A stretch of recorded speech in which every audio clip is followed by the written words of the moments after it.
Welcome to the Off 199 podcast. We are your co-hosts, Jay, Music Nerd, and Dap. We're just a few Miami boys who love talking about South Florida sports and want to bring it to you. So, without further ado, Off 199 starts now. All right, what's up, Off 199 fans? Welcome to the most magical time of the year. How's everybody doing? As it is, it's your boy Music Nerd, and I'm here with a couple of my usual guests. First off, my usual co-host, Jay. How you doing? What up? 305, baby. 305, baby. What's good? One of our most frequent contributors, hey, Jack. What's up? Hello. And, of course, our resident Florida State fan and alum, Nick Burnett. How you doing? I'm all right. What's up, y'all? All right, let's get to it. College football has had a good start to the year for some of these teams over here that we talked about in our preview. UM has impressed the first couple games of the year. So I'm going to start off with UM. What can Miami do to continue to make this season a successful run? Let's start off with you, Jay. All right. So I am in a precarious position right now because at the beginning of the season, I declared that I wasn't going to get too high. I wasn't going to get until they proved it to me. Mm-hmm. But I'm telling you, it's so hard because I feel like I Texas A&M team after week one, what they showed against New Mexico, I thought they were really good offensively, and I don't want to get too up there saying damn, we must be really good and not know it yet. But I feel like looking at the schedule coming back, the way they played and how they played, I don't want to get too high, man. I'm not going to make a decision. Let's talk about it more, and then I'll give you more of my thoughts. Okay. How about you, AJ? What do you think we need to do to continue to make the season successful? Continue on this trajectory. You were there at the game, so you have more insight than we would. I mean, yeah, I have my girl with me, I have my mom with me, our mother. And I guess my girl, she recorded the amount of time it took for me to get upset. And obviously, if y'all watched the game, it took 3 seconds because I block punt, and then they instantly scored. Then another 3 and out, and they score again. But and then the muff punt, and then that took me out. That really got me mad. That got me wrong. Yeah, yo, mind you, again. I'm on the side that it happens, and I'm watching Jacoby George, track the ball really lazy. I'm just he's not about to drop this punt. I'm watching him track it. It's really lazy how he's tracking it. I'm just he's about to drop this, and then he drops it, and then you don't get it back. And then I'm telling mom, yo, it's the same exact stuff last year. I'm heated. I got Texas A&M fans all around me, but what I really liked was, we had adversity and we bounced back, and we didn't because Tyler Van Dyke said in the press conference we would have lost a game like this last year. He was absolutely right. We would have lost a game like this last year. So as long as we keep up, not just giving up when the adversity hit, I thought we can continue this type of stuff. I don't remember what my season prediction was, but this could have been one of my losses. But I mean, hey, it's looking good for us because that was a great team, and that was a great. Okay, great. That was my fault. Let me fix it. That was a great talented team. That was a top 4 talent team in the country. You think so? In the 247, because I be watching all the podcasts. The 247 composite where they rank players, they have the top 4 most talent in the country. Really, Texas A&M? Yeah, only Alabama, Georgia, and I think Clemson has more. Yeah, and as a person who went there, they looked it. They look big. They look fast. They look physical. So my fault. They're not a great team, but in terms of talent, we matched up and we looked even in that department. I obviously probably don't have as much talent as them, but in terms of just looking the look, we looked and we didn't we didn't succumb to the pressure. So just keep that up, keep our head down, don't get too high, get healthy, of course, because All American went down. So get healthy. and like and like the way our schedule is set up, we have I know it's hard for us to say stuff like this because we lost to Middle Tennessee State last year, but we got a couple cupcakes coming up, so we can have the ability to rest Cam going into ACC play, but get healthy and obviously don't get too high, like Julian said, and just keep doing what we was doing. I want to be more specific about the Canes right quick. I rewatched the game. I wasn't able to watch the whole game on Saturday. I was attending to a date that I had that night, but when I rewatched it yesterday, and I was looking at the drops that our receivers had and how Tyler Van Dyke played, and honestly, like I counted the incompletions. He had 9 incompletions out of 30. 6 of those incompletions were drops, where they hit the hands or they were catchable balls. 3 of them were those 3 balls were like, all right, that was Tyler Van Dyke's fault. And if Tyler Van Dyke can keep up that confidence, all for the rest of the year, like play confidently, play smart, just throw it to the receivers. The receivers gotta step up and catch the ball because there's some easy like catches. Like one in the end zone, Jacoby George had, another Restrepo had, and Kobe had one too. Because I seen the replay. It was a good catchable pass, but you had to see it. It was easy the way he tried. He can't, like as Jacoby George usually does. He tried to catch it very last day. He tried to be cute with it.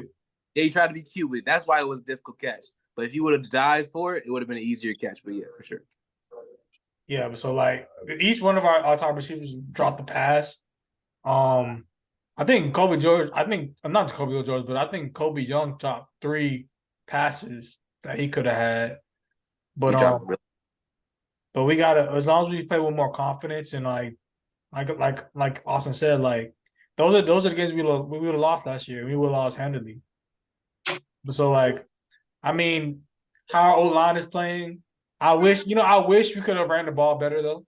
I do wish that, but that's probably the most talented defensive line you're gonna see. Well, let me think about this real quick. Outside of Clemson, Florida State. No, not even. I'm even then. Because I saw Florida State play and I saw Clemson play. Not like on paper. You're talking about talent. Yeah, is more talented. Clemson and Florida State have the same type of amount of talent on the defense. Actual like production. You bugging. When you say Nick, chill. I'm gonna get to you, Nick. I have something coming. I got you.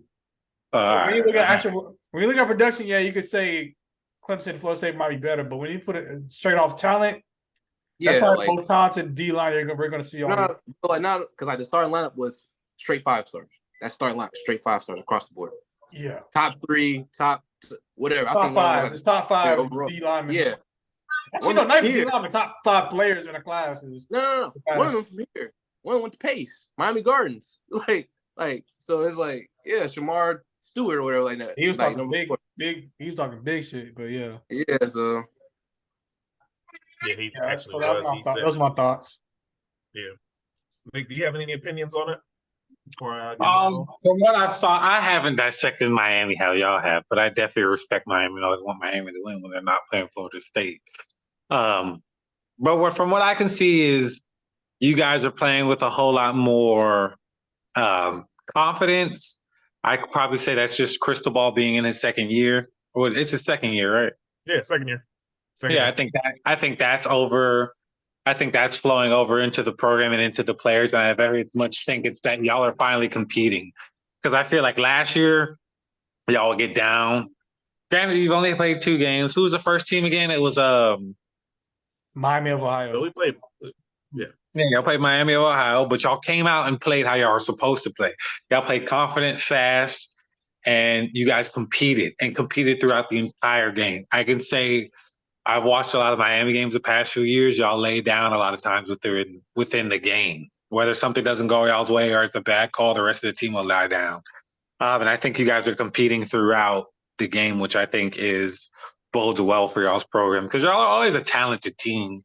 It's just always some disconnect. I think that's usually like culturally within the locker room or something like that. So I think those things are coming to be corrected within y'all's program. I mean, correct me if I'm wrong. Obviously, y'all pay attention more than I do. And I think it's a really good thing. I think it's a really good sign. I think it's a really good sign for the ACC.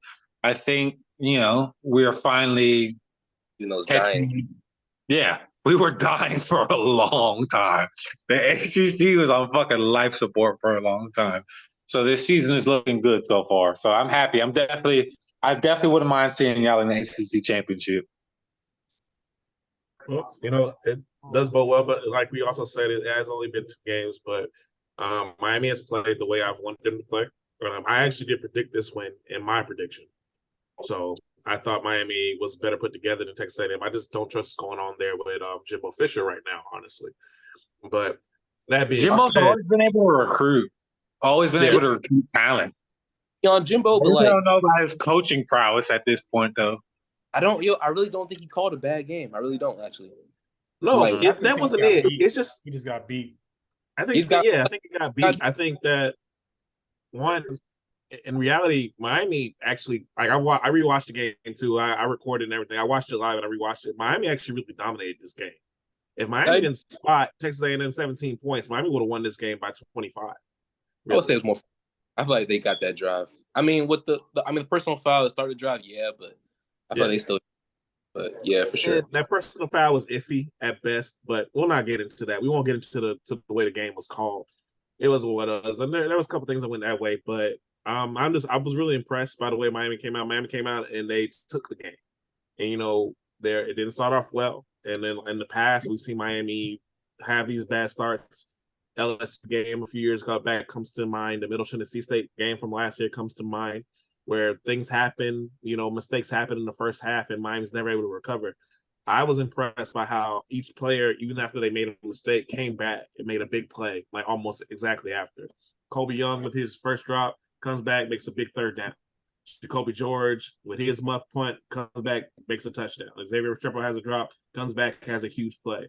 And then we didn't run the ball as well as we wanted to, but down the stretch, I think we needed to run. We were able to get some good runs, like even though it was like straight running downs with everybody with 7 people in the box, like Miami was still able to get yards and running. So it's encouraging. I'm not sure exactly what to think yet. I think we'll know a lot more about this team when it comes to North Carolina. And then when it comes to Clemson in a few weeks. Georgia Tech, of course, because it's a ACC game. We'll know a little bit more about them then too.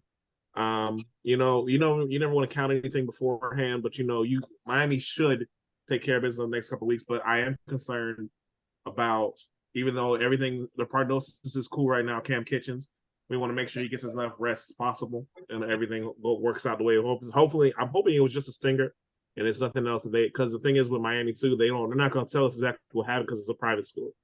So they're not going to tell us what kind of injury it really is until, later on. But I'm encouraged by the first 2 weeks, and, this is what I wanted. And hopefully this is where we can go and we can start going towards taking steps forward. Because all I care about is taking steps forward. I hate taking steps back as a program. That's what we've been doing. That's what we've been doing. We're taking steps forward, taking steps back. So hopefully Let me ask y'all this. How do y'all feel about y'all offensive line? Because that has been a concern over the past 3 seasons. I feel they're better. They're better. I feel pretty good, honestly, because to y'all, like as we discussed, that was a big offensive line, and like you could tell from the get-go, Texas A&M was like, "Nah, we want Tyler Van Dyke to beat us." They wasn't allowing us to run. They was stacking the box, and we outside, and we won the game because we beat our one-on-ones on the outside. Like they really not because like they really thought, nah, Miami's wide receiver is not nothing, and proved them wrong. But they wasn't allowing us to run, and that defense line is stacked. Like I only like the starters, the backups, 4-star fires, and lead across the board. So it's like the pass protection was pretty good too, except for like a couple of leaks or whatever like that. So it's like I felt pretty good about it. Like we'll see when we have because the problem with Texas A&M has been they have talent, but the scheme or the culture ain't really there. So I'll really see what we play like a Clemson or a Florida State because the production matches the talent. We'll find out when we see North Carolina. I don't believe in North Carolina defensively. I mean, I know that, but you'll find out what this team is though. Because one, I guarantee that's you, the North Carolina's boogeyman going to be up. Yeah, North Carolina's going to be up for that Miami game. And there's another thing too. Jimbo Fisher usually has his teams up for big games. He's played Alabama well the last few years. I knew he had them up for this game too. So because he had a good game plan. Bad game on Saturday. I know people. Well, I say Florida State, same old Jimbo, all conservative. I don't think that was that on Saturday. No, I think they called it. I agree with you. They called a great game. You saw it. Only thing was like they probably a little more. But, like he was kind of picking it up, but like the stuff we was doing, I think Tyler saw it and adjusted because like the way we was our lineups, we had like double tight end set, double running back sets, and we just like going 1-on-1. That Isaiah Horton touchdown was like one of them type of sets where like we had 2 running backs and I think 2 tight ends, and we just had 2 wide receivers on the outside, just like 1-on-1, and he just bombed that up. So I like the way he looked on that play too. I like his eye discipline and his way he stepped up and made that play. That's the Tyler Van Dyke we saw 2 years ago. Yeah, for sure. All right, so that is enough about UM for the moment. Now let's shift off to the ACC. There seems like there's been a shift. Clemson not only sorry. Nothing. Go ahead. Sorry, y'all. It seems like there's a shift. Clemson is not only vulnerable; it's already lost to Duke in the conference right now. This feels like a passing of the torch. Is just a bump in the road. Florida State already has a marquee win. North Carolina looks vulnerable this week. So we're going to ask a few questions here. First one, how do we feel about Florida State at the scene in the first 2 weeks? We'll start off with our resident Florida State fan, Nick. Bro, y'all already know how I feel about Florida State. I've been saying it all offseason. I said this is our year. We is winning the ACC. Florida State has actually come out better than I thought they were. I'll say that. I didn't know our defense was this deep. I thought our defense would be good because we returned so many. I didn't know we had 2 separate units again, though. Not for real. It's like back in 2013, we were putting out 2 separate defensive lines the entire year, and we're doing that again this year, which is very impressive. I do think we have mediocre corners. I'm waiting for our corners to prove me wrong, but I think our front 8 are very good. I think our line and our linebackers are solid, so solid. It definitely very much, the energy reminds me of 2013 when we won our national championship. I'm not saying we're going to a championship. I'm just saying the energy and the direction the program is headed in is what reminds me of that. So I'm very, very happy with what we're doing, especially on the offensive side of the ball. We're very good. We are very good offensively. If Johnny Wilkins could just stop dropping the ball so much, I've always said he had a case of the dropsies. He always had a case of the dropsies. The only redeeming thing I can give him is that he doesn't drop it when it counts, but it also probably wouldn't be counting as much if he didn't drop it. One thing always leads to another. I think Norvell has done a very good job of turning the culture around. I think he's got the culture of that team humming. I think they genuinely care about one another. I think that they genuinely play together as a team. I think he's used the transfer portal very well. I think that, there's a lot of talk about, the older coaches don't like the transfer portal. And I tell them, well, you better fucking figure out how to use it because it's going to become very apparent in the next few years. Especially, it's very apparent. Norvell has figured out how to use it because we've had high transfer portal. We've had high transfers over the past 2 seasons. We've had some high caliber players come through the transfer portal, and it shows again this year. I'm very happy in the direction that we're heading in. I have very high hopes for Florida State this year, for sure. All right. I mean, Austin, y'all heard me. I was tuning into the game or whatever. I thought it was pretty easy, to start it off, and then in the beginning, because y'all know how I feel about Travis or whatever like that. But then that transfer, that transfer that y'all had, man, Coleman, yeah, that game over. I came like, all right, because like I came with the preconceptions about Florida State. I was like, look, because I feel like Travis has improved. I don't feel like he's that good. You a hater, dog. Yeah, for sure. Sure, 100%. You a hater. With Johnny Wilson, I was like, yeah, he's just a tall. He's not that good. I'm be honest.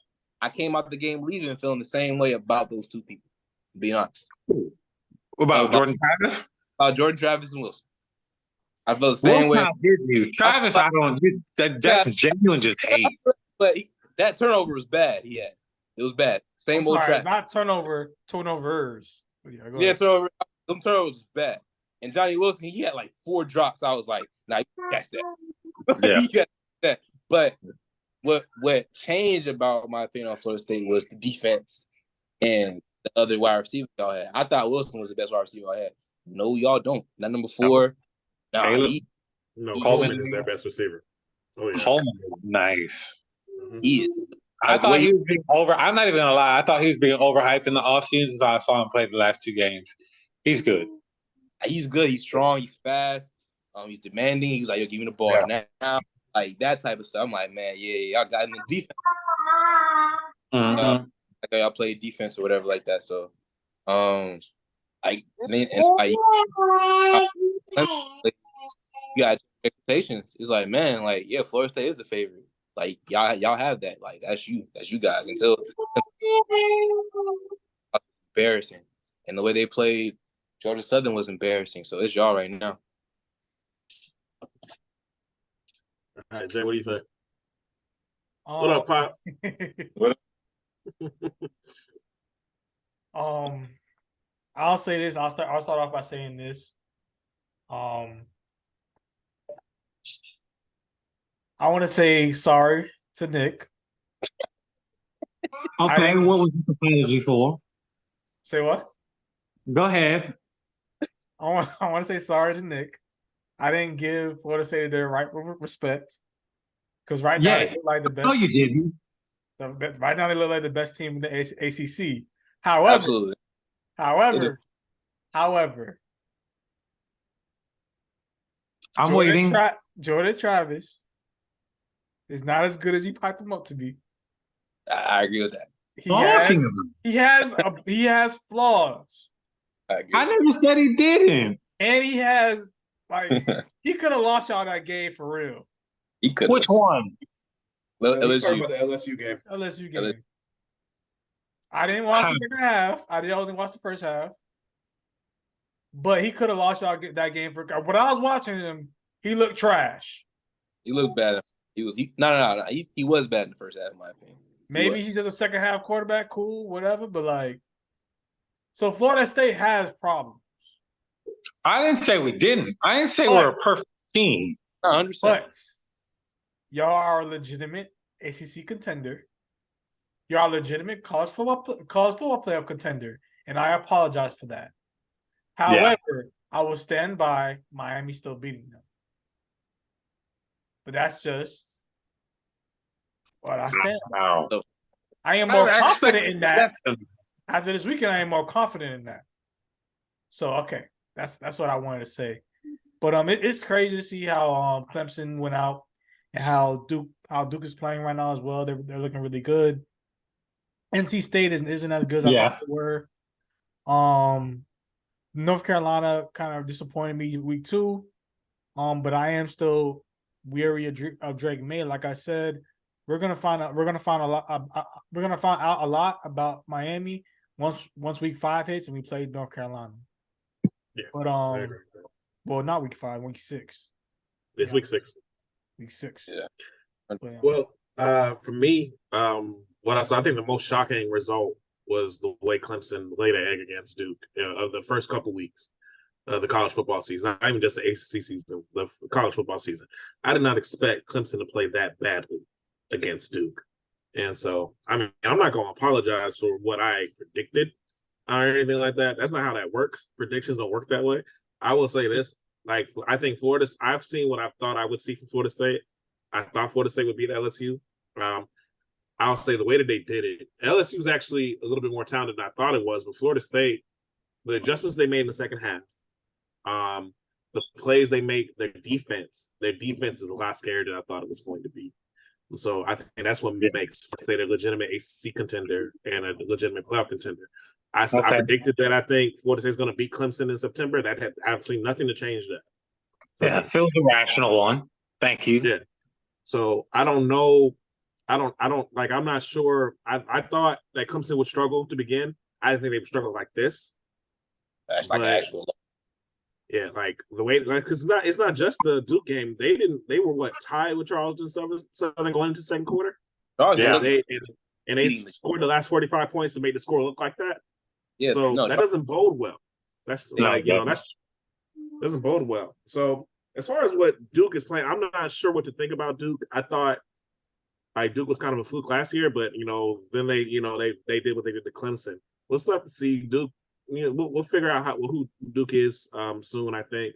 I thought NC State was better. I thought they would put up more of a fight against Notre Dame because you know how I feel about Notre Dame. I hate them. I hate them. I always will. And then like for moving into NC State spot within the ACC. Yeah, and so I think that's what's going to happen there. North Carolina, they struggled against Appalachian State last year, so I'm not kind of by that performance last year. So I'm not. Yeah, it doesn't really change much on my opinion for them. I still think that is besides Clemson and Florida State, that's the biggest test for Miami. So we will find out. That's the thing too. You're gonna find out really quickly who's shooting ACC and who's not.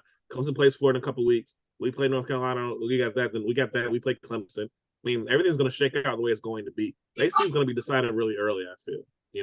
I mean, there could be some surprises on the back end when teams get better, but I think that's what's good. I think so much about the scheduling. I think the ACC has done a really good job in scheduling. 5-1 against the Southeastern Conference was supposed to be the premier conference, right now. Even though, and I never thought I would say this, the Pac-12 looks better than SEC right now. I think 1-6 against the ACC or something like that. 1-4, 1-6. SEC is 1-4 against the ACC. It's still an early season. I will admit that the Pac-12 is significantly better than the past years, but it's still an early football season.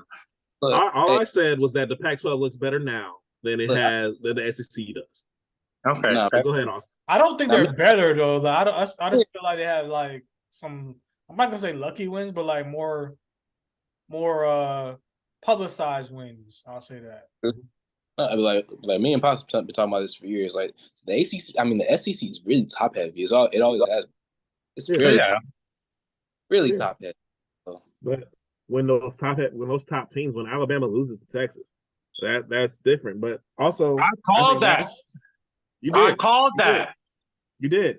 And I have to say that I wasn't sure that was going to happen. I thought Texas was going to be the Big 12 but Texas did something that only one other quarterback has done the last 5 years. Only Joe Burrow has beaten Alabama in Tuscaloosa over the last 5 years. And that team went on to win a national championship. So that's important. That's more significant than I think we think. Texas maybe be even better than what we thought. Yeah. But I think that's more of a national conversation with that one. But that was a really impressive win. And of course, Colorado looks really good right now. Like what Prime is doing up there. I mean, I'm not sure. I mean, the opponents don't really jump out and like, oh my God, to me, anything like that. But they dominated those games, in my opinion. Because TCU is better than people think, but I don't think TCU is a top 25 team. Top 30, yeah. But Nebraska, they beat them now like they were supposed to. So I think that's going to be a good story going forward. How do y'all feel about Is there anything else to add about the ACC? No. What do you think? I mean, all right. So let me ask this, right? Mm-hmm. Phil, or no, all of y'all did. Let me ask this: how do I want to word this? Okay, who's a better quarterback, Jameis Winston or Travis or Jordan Travis? Jameis Winston. In college? Yeah. Jameis Winston. Okay, that's fair. Mm-hmm. Did Jameis Winston not make a lot of stupid plays? Oh yeah. Absolutely. But it didn't diminish what you thought of him as a quarterback though. No, I my opinion on Jordan Travis is higher than the other two, than the both of them. I think I think when the game was on the line, I think Jordan Travis stepped up in that LSU game and he was able to do it. And said like when last year, like the announcers mentioned it was 24-10 in the fourth quarter last year against LSU, but then the mistakes led it to being 24-23 with a second left, and y'all had to get a block PAT to win. This time he slammed the door. He was like, "Nah, we're gonna win this game by 3 touchdowns. We're not gonna win this game by 1 point." And so now, yes, he made some mistakes, and I think, but the thing is, from what he was the first time I saw him, play from what he is now, that's a completely different quarterback, and he deserves to be. Right now. I think he deserves a Heisman Knight. Do I think he's as, like I said, like you asked? Do I think he's as good as Jameis Winston was? No. Do I think he's going to win a? Do I think he's going to win a Heisman? I think he's going to get invited if Florida State gets 10 or 11 I think wins, that's fair. He should be fifth in voting. I can live with that. I'm not saying he's the best quarterback in the nation. That's not what I'm saying. But I think his improvement in his accuracy, which nobody here seems to be giving him credit for at all, which is beyond me, has significantly improved, even from last year. And I thought last year he made significant strides in accuracy. Yeah, he's a much better quarterback than what he has been. He's a much better quarterback from what we saw in person 2 years ago against Miami. Exactly. So that's the one I've seen. But the thing is too, here living in Texas, it's weird. I have weird times, so when I get off, I'm able to catch more Florida State games than I think most people are. For some reason, I don't know why. The time, I think that it's the time or anything like that. Is also y'all play more on ABC and ESPN last year, I guess. I don't know. You're not getting NBC right now, right? No, I'm not getting NBC either. Yo, what's up with y'all? You take out those rose-colored glasses, man. So no, but like I said, like you just asked, is he the best quarterback in the nation? No, Caleb Williams is the best quarterback in the nation.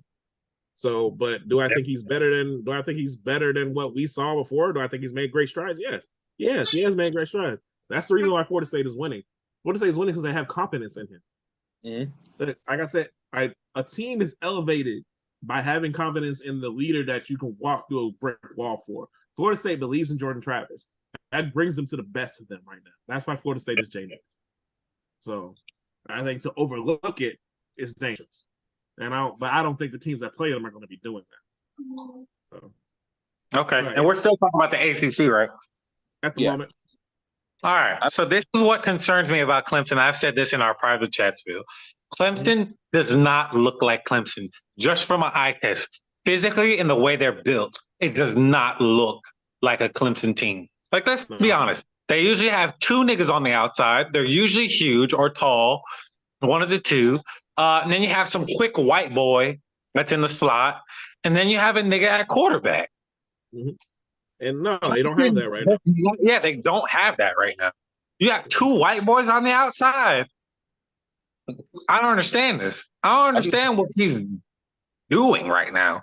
Got a white boy in the secondary. I just think it's off. That's what I think it is. Like, do I think what Paul Feinbaum said about him a couple weeks ago? No, I don't think that about him. I don't think it's as bad. But well, Paul Feinbaum said that shit almost 2 seasons ago. The same thing that he said a week ago. He said that 2 seasons ago.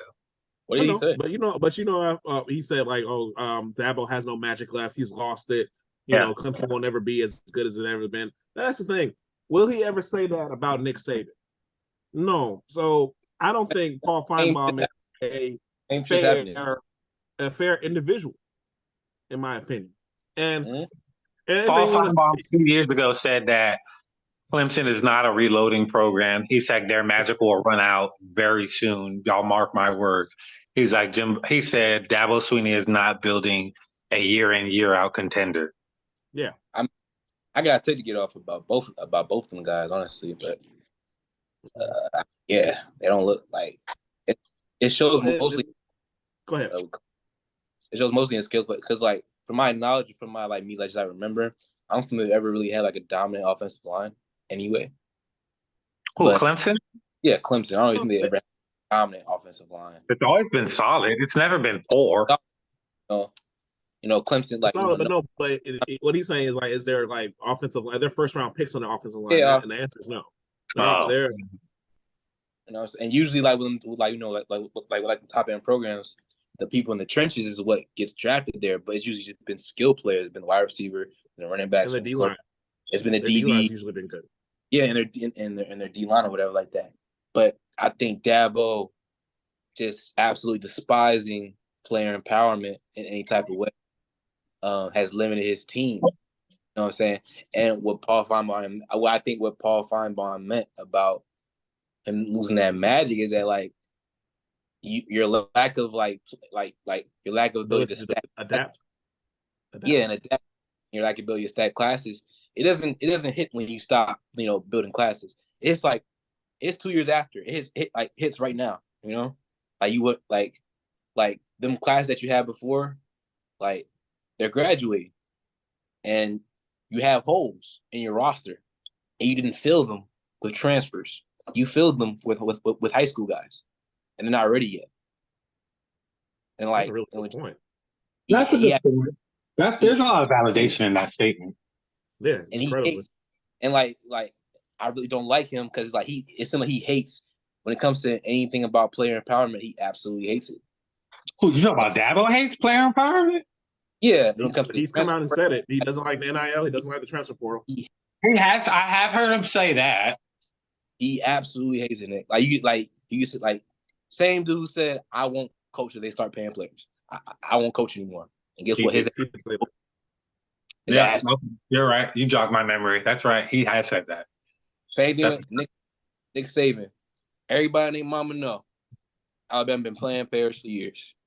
But as soon as it's public, he won't complain. It evens the playing field too much. It evens the playing field for him too much. Yeah. Same exact thing. It's like, bro, these two guys have basically thrived off there being a gap in talent. Now the gap even, they're showing some deficiencies. They're still all-time great coaches. Saban's an all-time great coach, undeniable. Might be the greatest coach of all time. But they're showing, unfortunately. But now everybody do what you've been doing for years. Some cracks in the armor or whatever like that, and like your teams don't look as dominant. They used to go to places like Texas, LSU, and dominate. Last 2 years, they've been getting like when's the last time you just like last year Alabama? When's the last time you see a player running past Alabama DBs? That's a really good point. Yeah, his DB recruiting has not been really good lately either. And that's his specialty. Nick Saban's a DB coach. He got to start as a DB coach. No, you're absolutely right. And he still had DBs that went second round last year. Like one just returned a pick 6 in the Thursday night game on Brian Branch. He was good, but at the same time though, it's like when's the last time that's ever happened? Jalen Hyatt wasn't even a high pick in the draft. He was like a 3rd round pick. He went a 4-5. Like by football standards, that's not even that fast in today's game. Not for a DB. Like he's running the same. He had 5 touchdowns and ran the same route on 4 of those touchdowns, bro. Go. Yeah. So like when it comes to Alabama, it's like their arrogance has caught up to them. So it's like I think the playing field has been leveled. I think that's like you said, because without the playing field has been leveled, and with Clemson, it's their arrogance. But go ahead, my phone. Go ahead. Yeah. Me and Phil have been saying for years. I'm not saying Nick Saban. I think Nick Saban's doing the same thing everybody else is doing as far as when it was come to cheating. Nobody ever wanted to give it to him because it was Nick Saban. So y'all always wanted to get on all these other programs like Miami, Florida State, Florida. Shit, y'all always wanted to give them sanctions. And I'm like, Nick Saban's doing the exact same thing, but for some reason, he's a part of some veil where he's untouchable that nobody says anything. And I think because other schools are much bigger markets for NIL deals, that his players have a better chance of getting those. I think markets are starting to play into college football than they were previously before, which is what's also upsetting too. What about you, Jay? What do you think? You've been quiet. Well, one, because I don't want to misspoke because I have no idea what Dabo said. I don't remember. Oh no, it was I don't want to speak on it because I never heard it out of his mouth, so I don't want to say anything. But no, he said it a few times. Yeah, so I didn't want to. I let y'all have that conversation because I don't recall nor do I really pay attention to Clemson like that, to be honest with you, because I never thought Dabo was a good head coach. Be honest. Wow, really? I didn't. I never thought. I thought he was good at. I think he's a good coach. I guess a good coach surrounds himself with talent, and I think he did that for a while. And I think he got lucky. To be honest with you, just got lucky sometimes. Like he got lucky with Miami and Florida State being down for a couple of years. That's what it is. But I'll say I do think the quarterback development has something to do with that, though. Yeah, Deshaun Watson, Trevor Lawrence. I feel like hitting with Back to back. Deshaun Watson changed everything because his success with Deshaun Watson got him Trevor Lawrence. Yeah. So like, if you hit, and like, I just think that was a hit for him. So like, but anyways, like and like I said, if you hit like a person like Trevor Lawrence, players want to play with the best quarterback, and he was the best quarterback coming out. And so that is why Travis Etienne came back. Yeah, he wanted to play another year with Trevor Lawrence. Blase, you know. But as far as like Alabama and stuff like that, I've been saying for a long time, just waiting for the documentary where they air out all the skeletons because everybody knows the skeletons are out there. Exactly. But so I'm not gonna continue on that. I do want to ask this question, like I know Texas A&M probably had they called it the NIL Bowl this Saturday, and I understand y'all say markets are coming into it. No, well, yeah, they called the NIL Bowl this Saturday. They did. Yeah, they did, and I know you said markets are coming. We're coming to college football, and I feel like that's true with all the TV money coming. But Texas A&M doesn't have a big market, so I just think it's just down to Texas has no income tax. That's what it is. Yeah. So that's why that's what kind of evens the playing field with that one. And so Texas is the market in itself. Texas. So if you want to talk about Texas A&M, I think Texas as a state is a big market. I do think you're correct in the fact that Texas A&M may not be, but I can attribute this to Jimbo. Jimbo has always been a phenomenal recruiter. So I have to think if somebody's going to figure out how to use NILs, it would be him. Yeah. So that is why I think it's why he gets so many recruits that are able to use the NIL so well. It's because he's going to push that. Yeah, like honestly, like I have a coworker that went to Texas A&M. That city is like its own state. Yeah, College Station is its own state. Like I drive past it on the way to Houston from Austin. Yeah, it's like it's literally in the middle of absolutely nothing. Yeah, it's like right in between around the university. The whole university is like, basically. So, Waco's kind of like that too, but there's a little bit more what's going on with Waco. Waco's like halfway from Austin to Dallas, so it's a little bit of a midway point. But College Station, when you're going to Houston, there's literally nothing between Austin and Houston except for College Station. It's like nothing. So there's nothing to do. It's like it's literally built. It's really built around that. So he's right about that. It's like its own little mini state inside the biggest state in the union. It's ridiculous. Also, to backtrack just a little bit, I have never thought about this till just now. Do we think that Dabo had so much success because he was able to keep his assistants for as long as he was? That's what I was alluding now that to. It's gone. That's what I was alluding especially to. Venables, because Duke beat them by running down their throat, and that doesn't happen with a Venables defense like Clemson. I'll say able to keep his OC for a while. He was able to keep a lot of his coaches for a long time. Yeah, because he kept them paid. They're two highest paid assistants for like 6 years, so none of the college jobs could even compete with them until the last couple of years. Yeah, like the only reason Venables left is because Oklahoma was able to offer him a comparable salary, and it was Oklahoma. Venables has a lot of history there. Tony Elliott went to Virginia as well, so it had a pull over him. That's the only reason he left. So like he kept them paid. Dabo knew, like, look, the part of coaching also is that this is know the worth of your assistants. So he paid them well to keep them. So that's part of it too. So I don't think Dabo's a bad coach at all. I don't think he's adjusted. I think Austin's right. I don't think he's adjusted well to the new landscape. Yeah, because he hates it. That's adjusted. Yeah. He hates the thought of kids making money off their name. He hates that. Like I don't know why, but he hates it. I understand that part, but you know when he's a fucking Republican. Yeah, if it's either you adapt or you die. That's how it goes. I also think he had the self-awareness to be like, man, I myself is making all this money because off the backs of these kids, they should be able to make money. And like this too. Exactly. I mean, like you're the highest paid state employee inside that state. How is that fair? Because you won, and how did you win? Yeah. because them kids were good. Yeah. So coaches have to realize that. So Some do, some of them don't. yes, some. All right. Anything else to add about college football before we move on to the NFL? No. All right. Well, let's move on to the game on Sunday. First off, what a game! What a game that we had for the Dolphins and the Chargers today. So let's get some reactions to it first. I know Austin, G, and y'all were able to watch the game.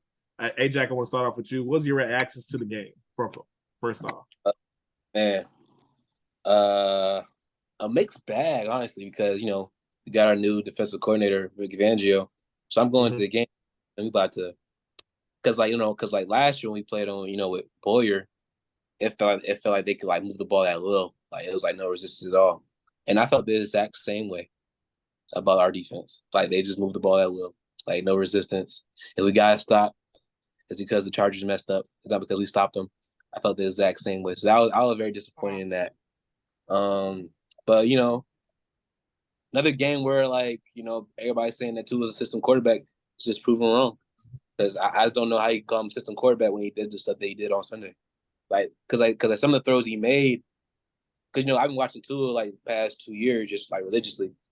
He had a couple of throws where I was expecting for the ball just to hit the ground because it was I perceived lack of arm strength, but he completed it. So I'm seeing the improvement or whatever like that. So I was just happy because I feel offense can carry us. But another part I'm concerned because that defense was atrocious. They ran all over us. They had 220 yards on us, man. It's we couldn't even stop it. It was bad. When your safeties lead the team in tackles, that's how you know it's bad. That's never a good sign. Yeah, when your safeties lead the team in tackles, it was bad. Javon and Elliott would just had to stop everything. I'm just man, what's going on? We can't just leaking, And then Jason Saunders missing the extra point, man. Tua just threw a dime, and I'm talking to Dad or whatever like that, and then Jason Saunders misses the extra point, and I shake Dad's hand. I'm like, oh, that was a good game because I'm expecting us to lose by a field goal, but hey, they ended up coming out in the end. So, and then with Aaron Rodgers getting hurt or whatever like that, we should win the AFC East, no problem, in my opinion. So, what I saw on Sunday, but yeah, that's how I feel about it. All right, June, what do you think? What was your reaction to the game? To the game, I was it's been kind of weird because I feel like last season I came into the season man, what is this gonna be? What is the season gonna be? But this season I come in with expectations we're gonna be good. We're gonna be good. There's no doubt in my mind we're gonna be good. There's no, you know what I mean. It's different. We're not used. I'm not used to this position. Not the same old Dolphins. Not the same old Dolphins. And now and seeing how they came out and played, I don't want to be selfish or not selfish, but pessimistic. Yo, we scored 36 points, bro. And we scored on we felt like we could score anytime we had the ball. I felt like offensively, nobody's gonna get in our ways. Nobody's gonna get in our way. We get in our own way, and that sometimes happened on Sunday. So I was kind of even killed. I didn't get as emotional for the game as I did for the Miami game, for the Hurricanes game. Because I just knew all right, man, we letting this go by. We're just gonna three plays, all we need. We'll go down and score. No problem, or whatever like that.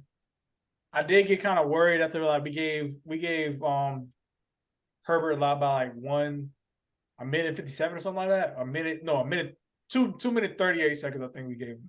Yeah, getting a lot of time to drive down the field and get a field goal. But also to your point, they Fangio, you felt the same way or whatever like that. But when it came down to the last drive, he drew some plays up, got pressure, and got sacks. He got the dub. So who knows what the game plan was? I didn't expect the Chargers to come out and run the ball like they did. But I mean, maybe they're taking. I didn't see anything in the film say that they're trying to take away the pass, because it felt like they were getting whatever they wanted in the pass game, anyways. But I mean, I'm not gonna complain about a win in the NFL. I'm not gonna complain about a win, especially an AFC opponent. Even if we lost, I wouldn't be that down or whatever about it. But we still scored that as much points as we wanted to. It's a long season. It's cool. It's fine. We'll see. We'll see. Get game 4 and the defense still like tripping. Then all right, we'll have. I'll start panicking. Concern them. Yeah. It's just Mike, as an outside contributor, what do you think? Oh yeah. Before you start, talk about the Jets. What I say? Jets will be the Jets. What I say? The Jets won I last said night. again. What I say? The Jets will be the Jets. All right. You did say that. Now, okay. Hey, all right. Now we know we need to say now. Hold on. Hey. The Jets may have jetted or whatever, but the Bills jetted harder than the Jets did last night. I So let's ain't be say real. nothing about the Bills. I ain't say nothing about the Bills. All I said was the Jets going jet. But That's hey, crazy. Josh Allen played like basura. How? Who the fuck is this? Well, he traditionally has not played very well against the Jets. Really? He lost to them last year the same way. He had like 3 turnovers in the game last year when they played him in the Meadowlands. I mean, that's what we're talking about. But his decision making that entire game was terrible. I'm not even talking about throws. Even like some of the runs he chose to make, I was like, "What are you doing?" That last fumble, I was like, "That's really stupid. What you're doing there? He should have just went down. He had no control over that ball." Exactly. Just like, man, like I just hate how the NFL is covered sometimes, because it seems like it's like they kind of like ignore bad performances if they come from certain quarterbacks. Yeah, that is. Bro, Nick, like for you, if Anthony Richardson do it for 82 yards on 31 attempts. Oh, they'd be talking about how terrible he was. It'd be hot garbage. Joe Burrow does it. Joe Burrow. It's okay. It'll be all right. Training. Like it's this, it's that. Bad conditions, bro. I was getting on to it like 2 years ago when you mind you, that Titans game he had was bad, but it was back in. So I don't want to hear that stuff, man. Keep the same energy. If QB has a bad performance, get into it. Yeah. They make a bunch of excuses for Joe Burrow because people like Joe Burrow. Hey guys, one second. I want to shout out a fan on our TikTok talking about we were crazy that Jets were going to win the division. I just replied back to you, bro, and see if you're doing all right, man. Joe Burrow, mental health break, though. Hey. Just want They to won the Good, game. man. But thank you for listening. When it comes down to it, you got to count. You got to wait. Hold on now. It's just 1 week. You cannot overreact to 1 week. And the fact of the matter is, just one Follow us on the division TikTok. win. Off 199th. Follow us on TikTok. We out there. But anyways, getting back to what we were talking about when it comes to Joe Burrow. So yeah, that was just a pitiful performance. And I started him in our league, and I should have started Tua because I was going up against Tyreek in our league, so I should have started Tua. Oh my god, that's another thing. I feel as far as the Dolphins goes, why does he not run it, bro? Like it's times where he could ran the ball, and we would. Why doesn't Tua run? No, just run the ball. Period. Not Tua run, but like yeah. This is the stat. This is the stat about the game. Miami never had an offensive snap with the lead on Sunday. Oh, so wow. that leads more credence to why the running game they went kind of by the wayside. They had the snaps when it was tied. And I think that's probably when they ran the most. But Miami was really fighting an uphill battle for most of the game by their own mistakes, because Miami had that fumble on the first drive, and then they went down and scored a 7-0. But yeah, that's kind of a crazy stat. I think there is going to be more of a commitment to the run game, but also I think they need to get healthy. Jeff Wilson needs to get back. Achane was inactive too. I mean, they just don't have much right now. It's just Mostert. And who else played as far as running backs? I did not watch the game. Ahmed. Okay. Yeah. He did good. He was good in preseason. Yeah, that's preseason. Like, that's why you try not to overreact too much to it. Now, I do wish they would have ran the ball a little bit more, but, in that kind of game, also, too, when you have a quarterback throws almost 500 yards and a wide receiver who's just literally torching everyone for over 200, you're not going to really run the ball that much. What's crazy? Tua missed some throws. He missed some wide open. He missed some wide open on cats, man. Trying to force it to Tyreek, honestly. Like some of the bonehead throws that he threw, he missed Waddle going the other direction, trying to get it. We can be opposites in that. That's fine. But I definitely think shorter Travis is better than Tua is in the NFL, though. There you go. But that's hearsay. Well, For me, it's just go ahead. Go ahead. No, Nick, go ahead. I'm not saying Tua is trash. I'm not saying I definitely think he's the best option you guys have at quarterback. You could get a lot worse than Tua. I just think he gets overhyped is where my problem is with him. Because I feel like he misses a lot of throws. One, I don't think he has the arm strength to Wait. I very much feel like Hold on. We will get to it. Hold up. I'll let you finish. To be fair, I will say this. I will say I did not get to watch that Miami game. So whatever I said is solely based off last year, what I saw last year. I understand that, but Tua's over. People been dragging this man for years. How is he overrated? Overhyped crazy to me. I ain't gonna lie. The overhyped. I feel like I think he's that good at Alabama. Yeah, that's the thing. You're thinking about. I think you are thinking about Alabama. Yeah, and started with the Dolphins. No, all the times he was on the Dolphins, and all the times he was trying to throw the ball deep to fucking Tyreek Hill, and Tyreek Hill had to keep coming back to the ball. Look there. Let's be clear. If Patrick Mahomes can underthrow Tyreek Hill, no one is going to overthrow Tyreek Hill. Big misconception that Patrick Mahomes all these bombs to Tyreek. Bro, probably like the most famous deep pass was the one in the Super Bowl. Guess what? Tyreek had to come back for that one. So it's like Patrick Mahomes don't even throw to Tyreek Hill in stride. So of course Tua isn't. But the ball looks better than it does from Tua. You said what? He said the ball looks better. Said Patrick Mahomes ball. Switch the mirror your screen. Switch the mirror your screen and look how awesome it looks from that angle. Say it again. Flip your mirror screen. Look how it looks. Mahomes is underthrowing Tyreek Hill. So is Tua. And I don't think Tua underthrows him that much. Is it like it's just about if probably already the most talented quarterback ever, Patrick Mahomes underthrows him. Of course, Tua is. So I don't really get the slander in that. So for me, in this statement, that may not be fair, and it's not because you play with what you got, and he's got an abundance of talent. My thing is, would you guys think this highly of Tua if he didn't have the talented receivers that he has around him? I thought, all right, to answer your question, when he was when he had one-legged Devontae Parker and Isaiah Ford, and he was above 500, I thought he was average. You know what I'm saying? But at the time, who was he going to throw it to? When he had those, people give Herbert all this love or whatever. Herbert has had the same cat starts at the cast for most of his career. All of his career actually. And Tua has more wins. So it's like that's true. Get it. That is true. But I think it's with Tua, and this is not necessarily fair to him. And this is why Herbert it's the eye test. Herbert makes particular throws that it's like, you shouldn't have thrown that, and they get completed. Tua doesn't necessarily do that. I ain't gonna lie, bro. Tua does make some passes where it's like, whoa. It's more so like his anticipation.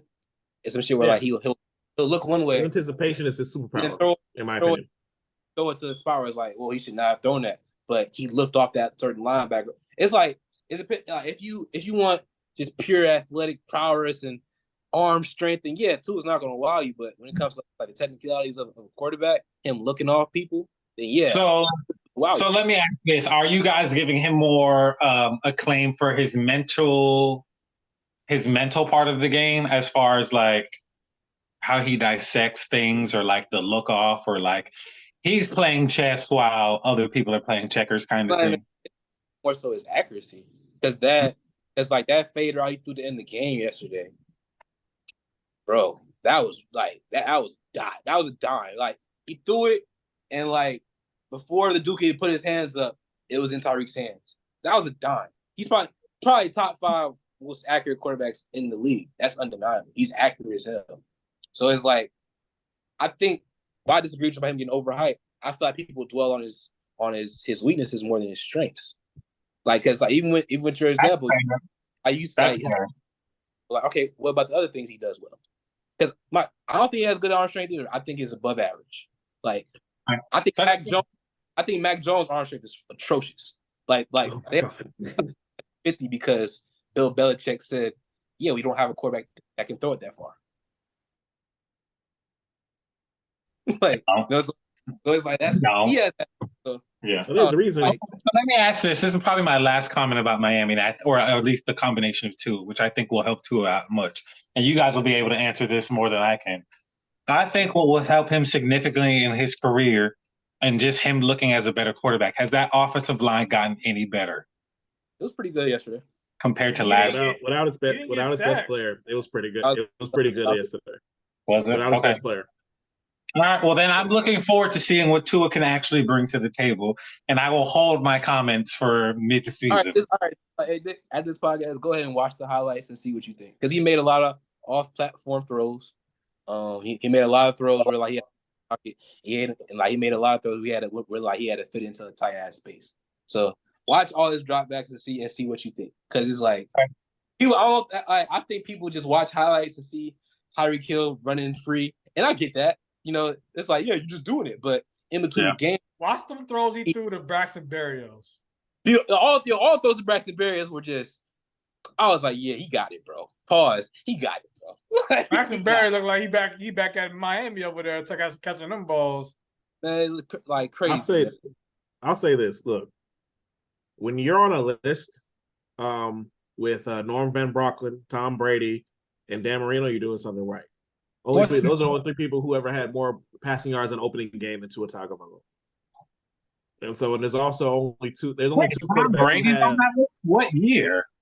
I don't remember. 2011. There you go. Was that the year he broke the touchdown record? That's 08. That's 07. I mean, well, 11 is one of his other MVP years, though. I think. Okay. Also, too, I think he's the only quarterback ever to have two 450-yard passing games with 3+ touchdowns on the road. Dan Marino didn't even do that. So there are things that he's done that other people just can't even claim to do. So I think that with the hate that he gets is, some of that's from us as fans. Because like the fact of the matter is he's won. He's always been over 500 for us. Even with supporting cast, he's always been over 500. So yeah, and as he's gotten better receivers, he's had better results. His first year with Jalen Waddle, he actually had a pretty decent season statistically.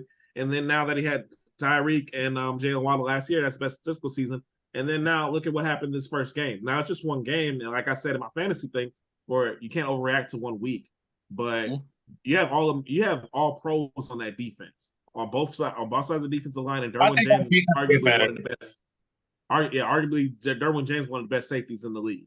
And he was still able to throw the ball down the field, even though he doesn't have the greatest arm strength, but his anticipation is almost second to none in the league. So there's a mental preparation about it. I think Mike McDaniel has tapped into it to put that mental preparation as best because he believes in him. And I think it's the issue that Tua's had his first couple seasons. Brian Flores didn't really believe in him. And Brian Flores put him out there to kind of get him. From what I saw, he got him out there because, it was the best option at quarterback. But it seems like he got him out there. Sometimes it seems like he sent him out there to fail. That's what it seemed like. It seemed like he's like, well, I have nothing else to play with. Here, Tua. Go ahead. But the fact of the matter is Miami was able to turn it into wins, and Flores was successful in Miami, and Tua was his quarterback. And now Miami is in a better position they've been in a very long time, and Tua has a lot to do. And then, here's another thing. Let's put this Tua versus Herbert thing to bed. I think, in my opinion, the discussion's over. Well, I put it like, look, it's never going to be over because they're 1 picks apart. So that's going to be the rest of their career. And I would say Tua's resume looks better than Herbert's. Only person in that class I think it is of course it's going to be Burrow because he's already been to a Super Bowl. But Tua's beaten all the other quarterbacks in that class except for Hurts because they haven't played yet. Yeah, they haven't played. They play this year. But they play this year. So it's like I just hate the just like the inconsistency about stuff. It's like they was calling them trash with trash weapons. And it's like, okay, whatever. Then when he gets weapons and just had like a coaching staff who believes in built for offensive because the Brian Flores staff was just defensive staff. Yeah, bro, they had 2 coordinators. Like where have you ever heard of that in the NFL? Like New England, bro. It's like it seems like they was getting on him as lowest when he had it don't really seem like he had anything going for him in terms of just like development. It seemed like everything was just. Then he finally gets like something where like, okay, you're gonna promote his development, and now everybody's saying, well, it's because you have all this now, that's why you're good. It's like, well, I mean, yeah, everybody looks good with good stuff around them. Like that's why you know you not try. everybody. Okay, he had Skylar Thompson. We had Teddy Bridgewater. They didn't look that good with all the weapons. When the quarterback stepped in, they didn't look good. Offense ain't look good, man. Like it didn't. It's like just because you have Tyreek Hill doesn't mean everything's Gucci and gold. You know what I'm saying? Like Tyreek's gonna get his numbers because it's Tyreek Hill. But are you gonna win the game? No. Like so. I mean, I say how the game is covered, man. It seemed like media like decides who's going to be good, and it doesn't matter what they do after that; they're still good. Yeah, I mean, you kind of look at all the love that the Jets were getting before Aaron Rodgers had that devastating injury. Ryan Clark and Randy Moss predicted that the Jets were going to win the Super Bowl. They were missing strategy. Was the QB? I will give it to Jets. That's the only thing they were missing was the QB. That's true, but they is missing an offensive line. Yeah, that's really missing. Yeah, because as good as Breece Hall looked really good yesterday too. Dalvin Cook I think did too as well. But I mean, yeah, there was more missing, and it kind of showed itself in those first 4 snaps. He was pressure on each drop back. So yeah, you can blame the artificial turf that like Bakhtiari wants to say. His old offensive tackle in the Packers. But he was pressured every drop back. I do think that offensive line looked terrible. I do think the artificial turf attributes like a lot of injuries because I didn't know that like I guess in the Europe world like that they have all natural grass and they don't really and I have noticed soccer doesn't really have non-contact injuries like that. Yeah. So the proof is in the pudding. Maybe the NFL should make sure they have. Players have been saying that for years now. Yeah, no, the NFL doesn't do a good job. I feel like so that's on them. Like that's in the collective bargaining agreement that they keep bitching over every single year. They don't demand certain stuff that they really should demand, and they don't every single time. Because like they only have a backbone for anything. But like when stuff happens again, they're complaining again. When it's like, bro, this is the type of stuff you like try to get bargaining, negotiation, but they never do it. Yeah, that's a good point. I think the NFL players bend. One, I think there's so much corruption that they very much take the way. Well, it's like, well, let's get what we can get type thing. Yeah, I have to leave resistance. Yeah. Now everybody can hold out because some of these guys are living check to check. But I'm getting any checks if you tear your Achilles and tear your ACL every single season. Those checks will stop if that keeps happening. But anything else to add about football? The focus has been for so long is just like players' health and like whether they'll be taken care of after their careers are over is what I think their main focuses have been, which I think is what they should be. Well, when you have a player like Junior Seau kill himself over CTE, then yeah, you have to do that. Then of course the whole Aaron Hernandez situation being linked back to CTE, then yeah, you have to focus on that. But now you have to kind of focus on being more broader. I think Austin's right. You got to demand a little bit more stuff for the day-to-day things as well. So yeah. Anything else to add about football, gentlemen? Good. All right, let's move on to basketball. All right, so the U.S. did not medal in the FIBA World Championships this year, kind of leading credence to what Noah Lyles said. Now, if y'all are not familiar with what Noah Lyles says who he is a world champion sprinter for the U.S. who said that the NBA champions should not call themselves world champions because they're not world champions. They're world champions of what? The NBA? America? I personally disagree with these assessments, but then USA went out and lost, so then he kind of leads credence to it. But first, let's get y'all reactions to the FIBA World Championship. Yeah, I'm going to start off with you, H.I. Go ahead. That was one of the most idiotic, stupidest comments I've ever heard, honestly. This is me being honest, because if he would have said that America has arrogance to itself when it comes to basketball, he would have been absolutely right. But when you mention the NBA, that's when I'm like, okay, yeah, you're dumb. Because the NBA doesn't play the world because the NBA is so far and wide the best league in the world. And like we only play like the best. All right, say like the best team overseas right now is Barcelona.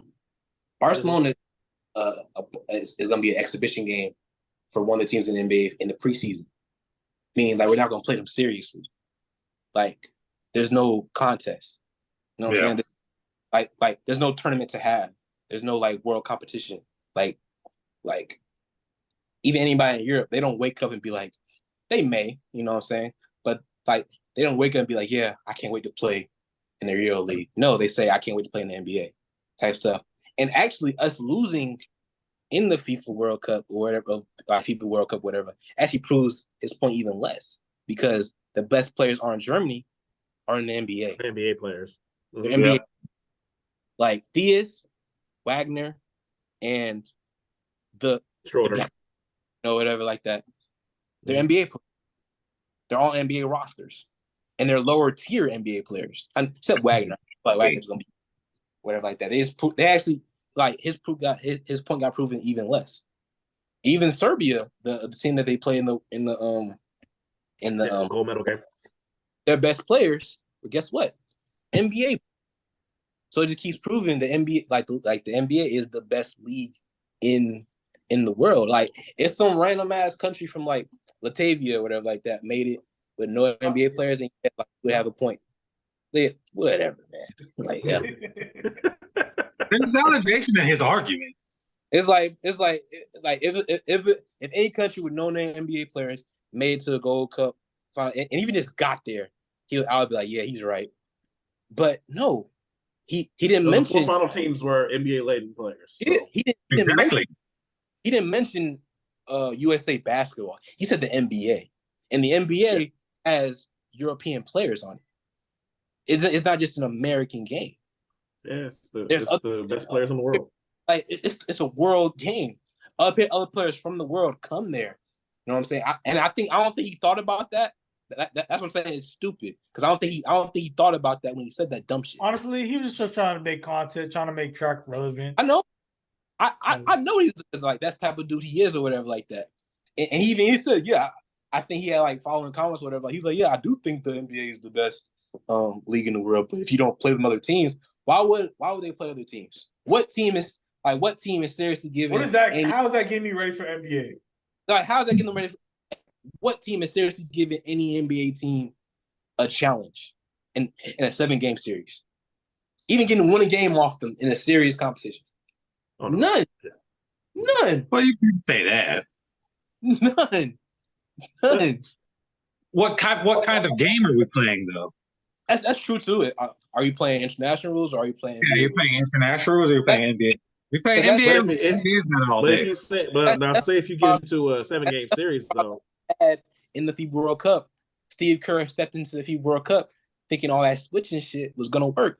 When no, they're switch. That was terrible. Like you got Mikal Bridges playing center, thinking that shit gonna work. Exactly. Yeah, that was like that's not gonna work here, Steve Kerr. Like he should have went more double big. That's where everyone else is going. You should have just switched 1 through 4 and not 1 through 5. Cool. Don't have Austin Reeves like on a 6'10 guy in the post. Like, what are you doing, Steve? Like what are you doing? Like, even with like, should be the head coach of that team. Like, you got a bunch of guards. He's going to be the head coach now? I think Eric Spoelstra should be the head coach of the U.S. team. I ain't gonna lie. No. I'm not gonna lie. I ain't gonna lie. Spo probably would have did the same thing when it comes to switching because he does the same shit too. I think whether it's available, yeah, but I think Spo would have adjusted more. Yeah, but he would do the same. No, to begin, you're absolutely right. Like, cause like I think it was more like roster construction. You had like a bunch of guards and like 3 bigs. Yeah. That team was poorly constructed. Let's just be honest. If you're gonna switch 1 through 5, bring more forwards. have more forwards in the lineup. Don't have a bunch of guards and skinny ass guards. Have more versatile forwards. Like they didn't do that. They did the same. Like they constructed that roster how Curry won Golden State. Yeah. All them guards and just 3 bigs, whatever like that. Yeah. And like that's not if you try to bring the same defensive system to that. No, you funnel it like you switch probably 1 through 3 because they have big fours at Phoebus too. Switch 1 through 3, then funnel everything to Jaren. But you switch 1 through 5, and you basically took Jaren out the game, and he can't do what he's best at because Jaren's a roamer. He's not a true center. He played like in Memphis. All he plays beside him is center. He plays power forward for Memphis. He don't play center in the NBA. He always had at least Steven Adams or that dude who's balding in Memphis. He don't play. He always plays with the big. Oh yeah. I know what you're talking about.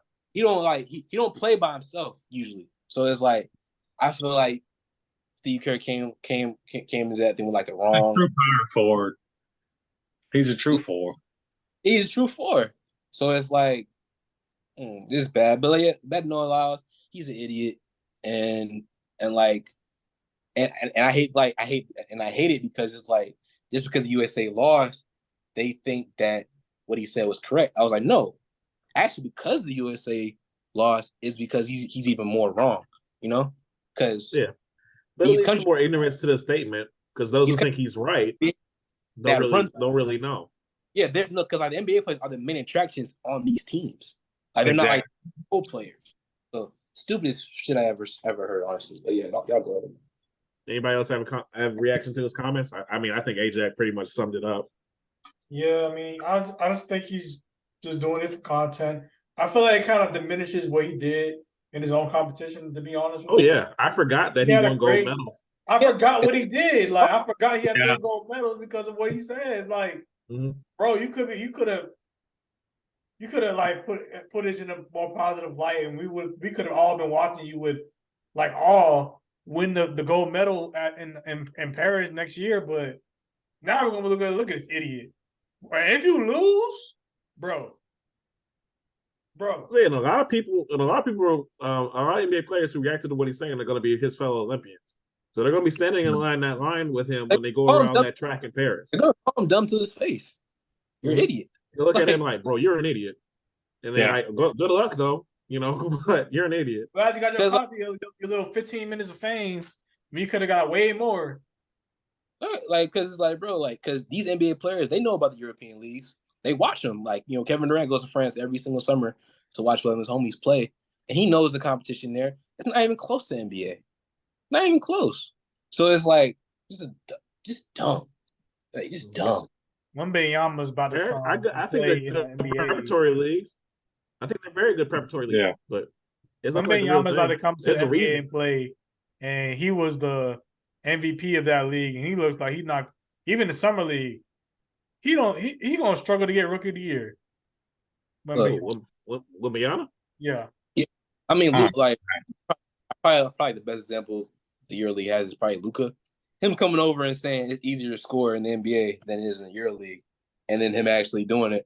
That's definitely like a bad look. But I also think it's because he matured more physically as well. I think that's really what it is. I think it's good preparatory league, but you look at also these players, they were starting in that league as teenagers, 15, 16, 17 years old. You can't do that in the NBA. Like also too, yeah, I mean, it's probably tough when you're 16. Well, yeah, it's also there's this mythos that high school player was like amazing when it comes to the NBA. Most 18-year-olds who were in that, the reason why they changed the rules because most 18-year-olds who came to the NBA flamed out. Yeah, for every Kobe Bryant, there's like 10 Sebastian Telfairs and stuff like that. So not even because I actually know who that is. Yeah, but yeah, that's why I can't even really name him. If I'm being honest. But Kwame. I'll put it like this: for every Jermaine O'Neal, there were Kwame Browns. There are a few. Not even because I know who Kwame Brown is. Yeah, you know it is, but it's not because he's the most famous bust in NBA history. That's how you know Kwame Brown. Jermaine O'Neal didn't start off well, but he became a great player. Awesome. What you said? What? Do you know him because of his basketball career, or do you know him because of his antics, or not even like all these things like just surrounding him? I know everything else. We know around Kwame him. wrong because of his failure. Yeah, we know. the basketball player, you know, because And then him threatening other people because he failed and everything. People call him out on that. That's why we know Kwame Brown. That's what I was just saying. So I think that right there kind of puts credence to it too. But now talking about the actual FIBA World Cup and the Americans' failure, does it matter that they didn't medal at this World Cup because they kind of brought the C team at best? he did C team. So what do you think? Does it change your expectations for Paris next year? What do you think, AJ? If they bring, that shouldn't matter. If they bring Steph, if they bring LeBron, if they bring KD, none of this stuff matters. Like if one of those players, if one of those three players I just mentioned came to this one, they would have medaled, honestly. Because as much as I love Anthony Edwards, he can't be your best player because his playmaking isn't there yet. Facts. Because even against Germany, I was like, yeah. Even against Germany, like, yeah, he definitely brought them back or whatever like that. But like, I don't think he couldn't make anybody else better yet. Yeah, he was like, nah, I got 3 to close this out. No, nigga, they can't stop you going to the basket. Go to the basket, or make a play for somebody else. Like with him, he's like, yeah, I'm taking the shot no matter what. That's not how you play basketball, bro. So, what do you think, Nick? My answer is yes and no, because it's very weird. I say yes, or I say yes and no because one, Americans care more about the Olympics than the rest of the world does as far as like Americans put more emphasis on the Olympics than the rest of the world does. And the rest of the world puts more emphasis on the FIBA World Cups than America does. That's so funny. the answer is like yes and no. So it's like every 4 years we're coming to the Olympics and we're bringing out the A+, we're finna shit on all of y'all.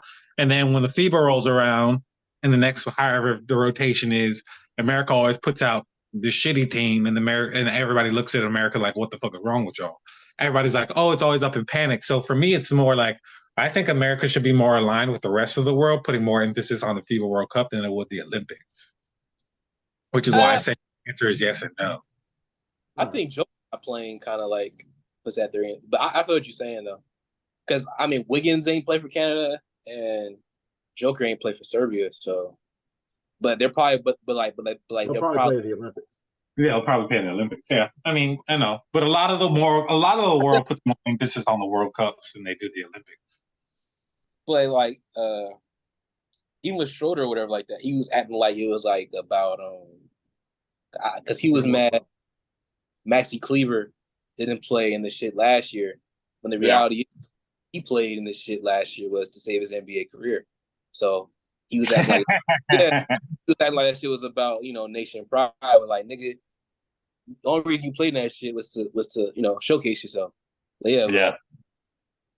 You didn't have a contract. So it's like that is true. Like, that's why you we see what you did there.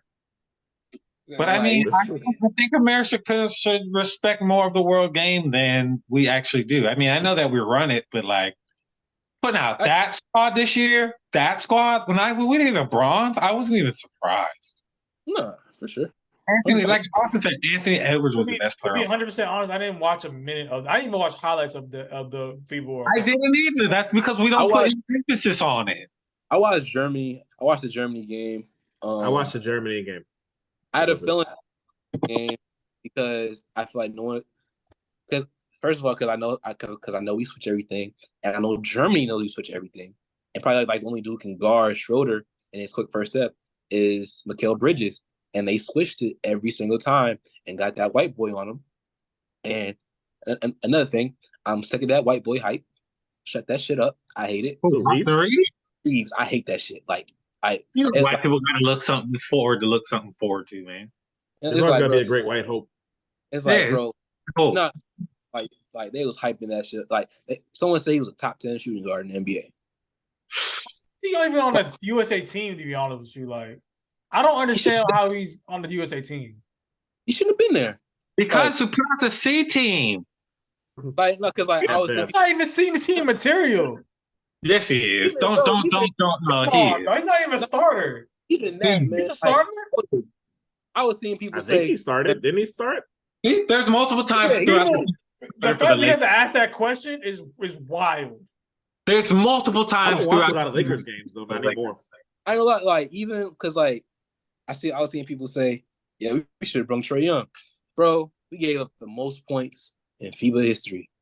Trae Young was not going to help that. Offense was not the problem in that. No, it was defense. It was defense and rebounding. Trae Young wouldn't have helped that. But I do understand a Brunson, a Halliburton, a Reeves are on the team. But Trae Young is I get that part though. Like I do agree with him on that. Them being on the team and him not being on the team is crazy. I do agree with that. But at the same time though, he wasn't going to help. Yeah, he wasn't going to help with like the problems that they had because they didn't have problems scoring. They really didn't. Trae's a poor-man Steph Curry. I don't think he's Trae Young. Trae Young. He don't like bro. He don't shoot well enough from three to be a poor man's Trae Young. He don't. I mean to be a poor man's Steph Curry.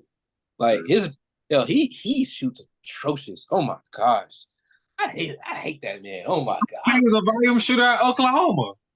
Yeah, well, it's on this podcast. It's very well established how much Ajax hates Trae Young and how much we agree with him on this podcast. Bro, so I just hate it because it's like, bro, players hate him, coaches hate him, and now I got revealed that executives hate him. His country. Oh, really? Yeah. I didn't know the executive part. Yeah, because he was off of the trade block. No one wants to trade for him. But yeah, all right. It is getting about that time. But go ahead. I revealed that his country hates him, and now everybody be like, "Well, why does everybody hate Trae Young? Like everybody's against Trae." Well, maybe it's Trae Young, man. Maybe it's the way.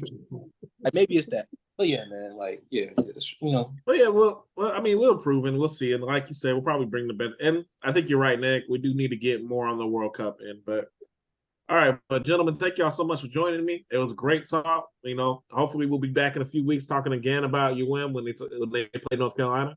And then hopefully we'll be talking soon about the NBA because we will be having the NBA preview in a couple of weeks, guys. So for Jay, Nick, Ajax, and hopefully we got Dame on that. We'll see y'all next time. Please like and subscribe. We'll talk to y'all soon, all right? Peace. CANES.